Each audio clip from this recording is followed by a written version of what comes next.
Welcome to Return to the Shadows once again. And today we have a very special guest, Dom. Our first, We do. as far as recording goes, I don't know how these episodes are going to air. Our first guest from behind the scenes, from that is not an actor whose face you saw on the show, Correct. and somebody who I think is one of the first people both of us met on the Definitely up production. there, yeah, because would have been in the offices pre to us even Absolutely. being on set and filming. I still had brown hair when I met this person.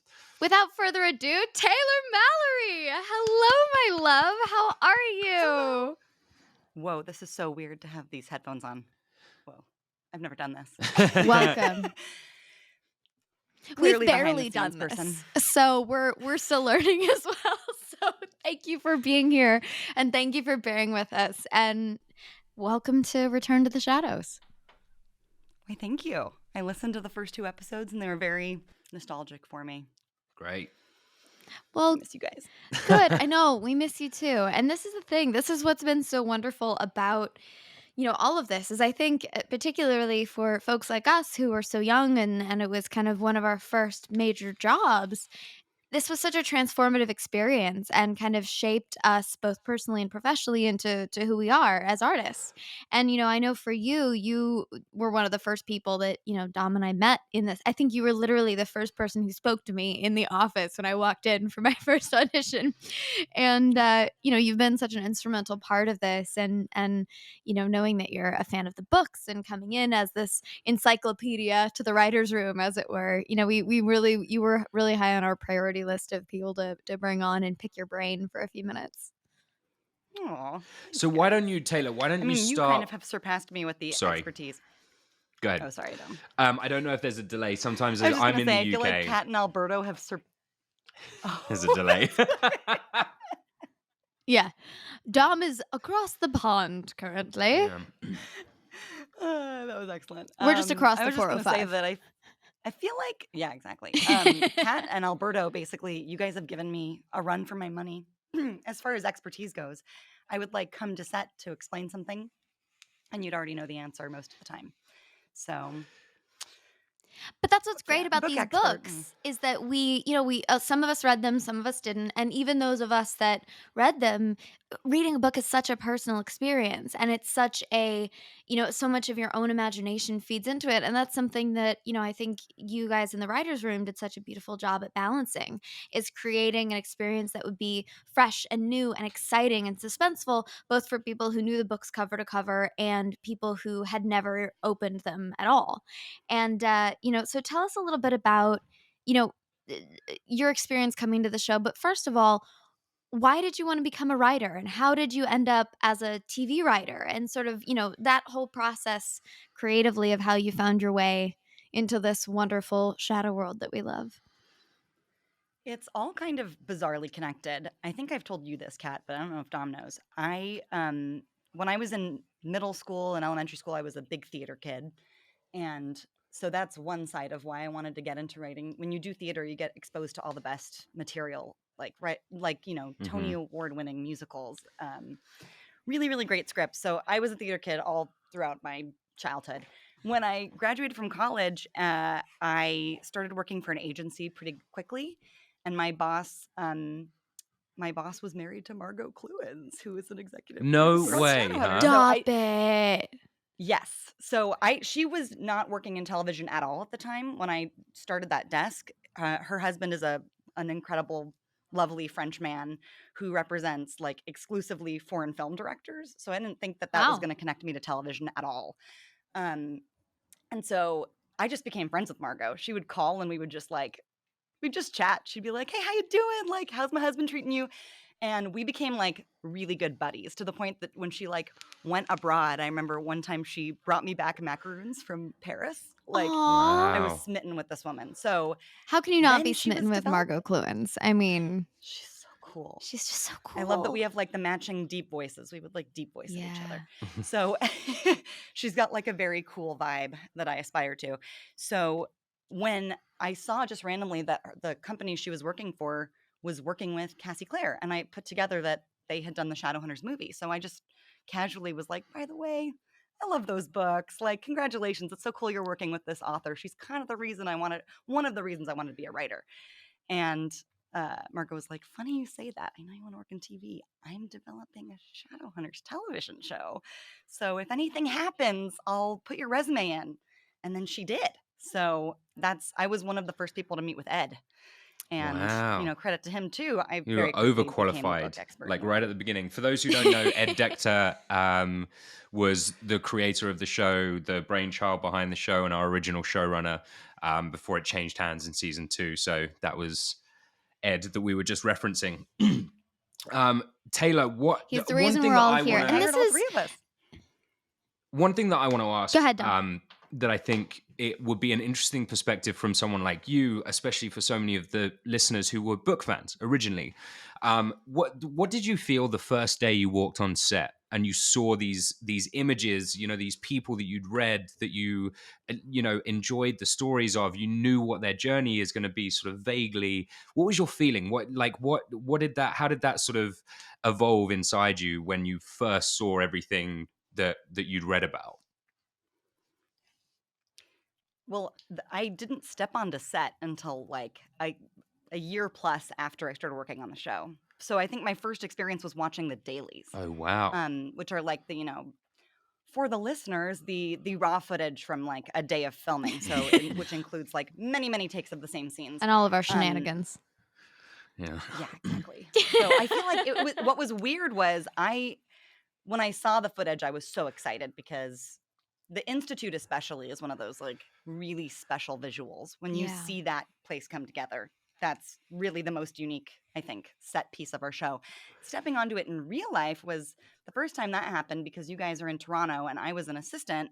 Even when I wrote my first episode, I didn't get to go to set because I was still an assistant and the Writers Guild Hmm. doesn't cover sending you to set. Right. My first time was season 3, episode 9. Just way Wow. deep in, but walking, Whoa. yeah. So that was my first time visiting set and stepping on there, being so familiar with it from watching the show and watching the dailies. It's just so different from like Yeah. actually being on the set. Yeah. It just completely blew my mind. Bigger, Like isn't just the it? level of It's detail always too, because bigger that's what you don't. than you Mhm. think. Like the It's bigger. space is It's always so bigger. big. Like you sort of see it, and And it's just a bit like when you see fresh. photos of like a house. I've just bought a house, and you see the photos, and then you walk into it, and you're like, "This is bigger. This is much bigger than I thought it was going to Yeah. be." Yeah. It's just You got to fit that camera dolly in there, you know? yeah, and a human. Exactly. Yeah, No, exactly yeah, and right.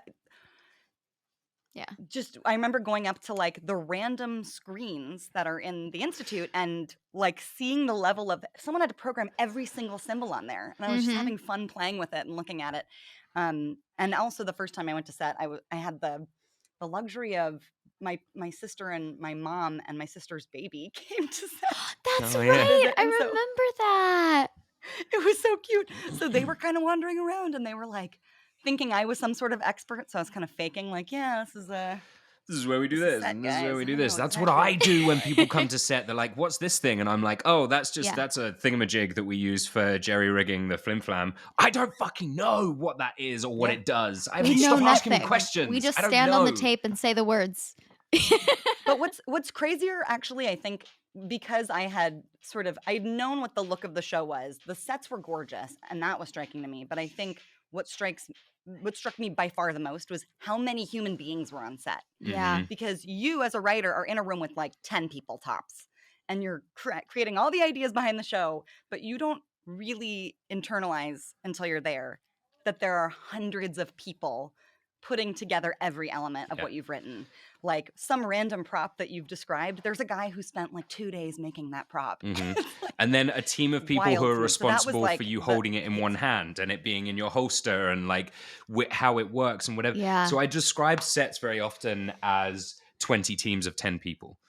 Like that's sort of the amount of people that will be on set. Oh, Like yeah. average, like whether it's in the office or actually on set, the camera crews, producers, writers, actors, every makeup teams, everyone. It's probably about 20 teams of 10 people. So there's on average anywhere between 100 and 200 people on a set. So even if it's a scene between two people, if you were to turn the camera around, there's an audience. Like there's a bunch of people watching and Yeah. sort of scrutinizing a different element, whether it's the lighting or the position of the camera or whether or not Dom's on his mark, which he very rarely is. They all of those different like little bits. Like there's a team of people that are in charge of Yeah. making sure that happens. But I will say something that's so beautiful about Shadowhunters that I think is the reason that we're all still here is that each of those teams, everyone was so excited to create this world together. And I've been on, sets with amazing people and collaborative teams, but I've never been on a set where I experience every single human being from the office to the writer's room to every single person in background and catering and everything that just is happy to be there and wants to build this together as a team and to collaborate and share resources and elements and ideas and put ego aside to build a cohesive world. I never put my ego aside. I don't know what you're talking It about. was really cool to walk into that. Well, that's another story. Never.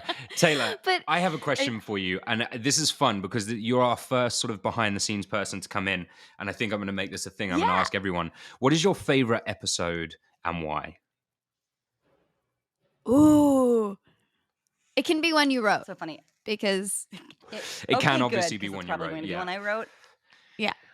of course. Well, I will preface by saying I just rewatched season 1, and I still think that wedding scene holds up beautifully as like a scene that I love. Um, my favorite episode, I'm very biased, is the Seelie Court, but that's because that was my first episode I wrote, Yeah. and it was the behind the scenes that you guys don't know is I was devastated we couldn't make it work in season 1. It was something that like I was like, it's really tied to Simon becoming a vampire. If we're gonna do that storyline, we gotta think about doing the Seelie Court.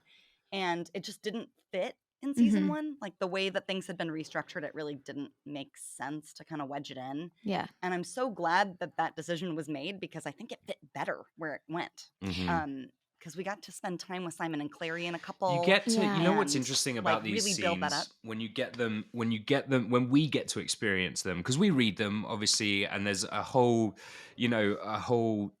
just shit ton of work that's gone into it before it even reaches us, and you can really tell in those sort of specific scenes where like one or all of the writers had a chunk of their heart in this. Like you can tell by the way Yeah. the sets are set up, by the way the story, by how much of the script is dedicated to this one scene, whether it's the Malik wedding or the Seelie court or whatever.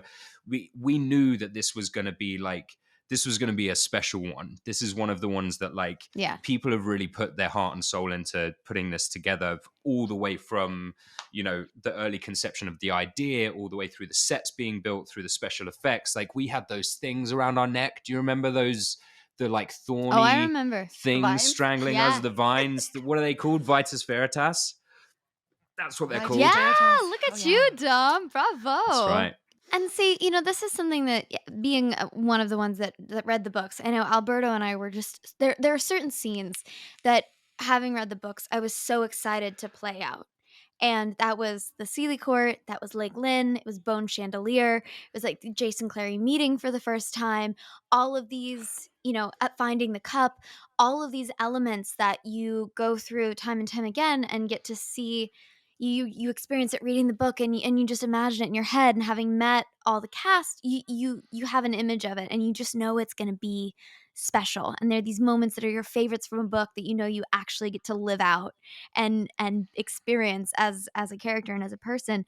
But having someone write that episode who, as Dom said, put so much heart into it, it just elevated it that much more. And I remember sitting there on set that day, and I think the three of us, I mean, we were, having fun and goofing around, as it were. But Dom, I know we've talked about this with other scenes. There's a few times where you can just tell there's an extra bit of magic in the air. There's a And little that bit of Sealy Court magic. episode was definitely one of those times. And little Lola as Aw. well. We So don't. happy to hear you say that. We should get Lola on the show for sure because she's Of so course. amazing. Like I'm so Yeah, excited to she see how knocked it she out of the progresses park. as a young actor because she's like, I would watch her and go, man, I wish I was that good. That's really cool. I wish I could do that stuff. That's really great. Well, She and we did a were good job being like a little adult. Yeah, like a yes. That was little part of the like deal. It was like we need a immortal. kid that Right. like is an Yeah. ancient. Like Yeah. there's Well, and so that was few just it, actors 'cause that we can do we it. weren't What's the used to kid from? Sorry, go ahead. No, go ahead. Well, I was just gonna say there's so few, like, I couldn't do that when I was that age. I can barely do it now. Like, these kids, the other one who does it is the kid from the Umbrella Academy, that the sort of 12, 13 Yes. year old boy Yes. who's He but plays he's number been through 5, I time. He think. plays number Yeah. 5. Yeah, he's been through He's so time and good. he's a grown up.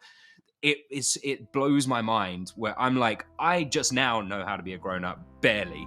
I don't know how you figured this out at a young age. This is crazy to me.